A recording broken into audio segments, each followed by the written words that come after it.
और जहां उत्तराखंड में नए साल की शुरुआत के साथ ही बर्फबारी से की जाने वाली है बारिश से नए साल का आगाज होगा, स्वागत किया जाएगा।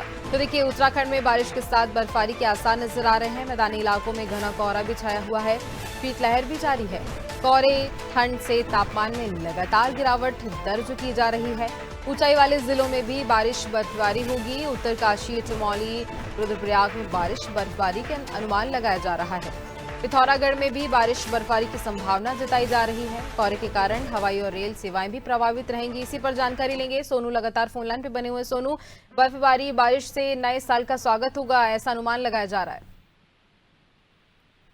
अभी उत्तराखंड के पर्वतीय क्षेत्रों में जो ठंड है उसका प्रकोप बढ़ रहा है और खास तौर से शीतलहर का जो प्रकोप बढ़ रहा है इसने आम जनजीवन प्रभावित करना शुरू कर दिया है, क्योंकि मौसम का मिजाज शुष्क बना हुआ है और ऐसे में सूखी ठंड जो है वो कहीं ना कहीं बीमारियों को भी जन्म दे रही है।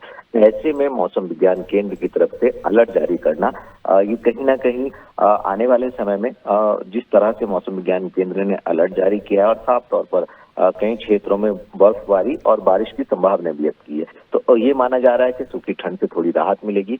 और जिस तरह से मौसम विज्ञान केंद्र ने आज के लिए भी खास तौर से घने कोहरे को लेकर के येलो अलर्ट जारी किया है और आने वाले समय में 3200 मीटर से अधिक ऊंचाई वाले पर्वतीय क्षेत्रों में बर्फबारी और अन्य क्षेत्रों में बारिश की संभावना व्यक्त की है। तो ऐसे में नए साल के अवसर पर जो है उत्तराखंड में मौसम का मिजाज बदलेगा और बदलते मौसम के मिजाज की चुनौती से निपटने के लिए शासन सरकार के स्तर से तमाम इंतजाम पहले से ही कर लिए गए हैं, क्योंकि बड़ी संख्या में पर्यटक भी पहुंचेंगे। तो ऐसे में उसको ध्यान में रखते हुए भी जो तैयारियां हैं वो की जा रही हैं और खास तौर पर जब मौसम का मिजाज बदलेगा तो उत्तराखंड के पर्वतीय क्षेत्रों में होने वाली बर्फबारी का दीदार करने के लिए बड़ी संख्या में यहाँ सैलानी पहुंचने वाले हैं। तो सैलानियों की आवाजाही से संबंधित भी व्यवस्थाओं को व्यवस्थित किया जा रहा है और तापमान में भी जब मौसम का मिजाज बदलेगा, बारिश होगी, बर्फबारी होगी, तो तापमान में भी गिरावट दर्ज होते हुए हम देख पाएंगे। गुंजन, बिल्कुल। इस पूरे मामले पर देखा जाए तो अब जो बारिश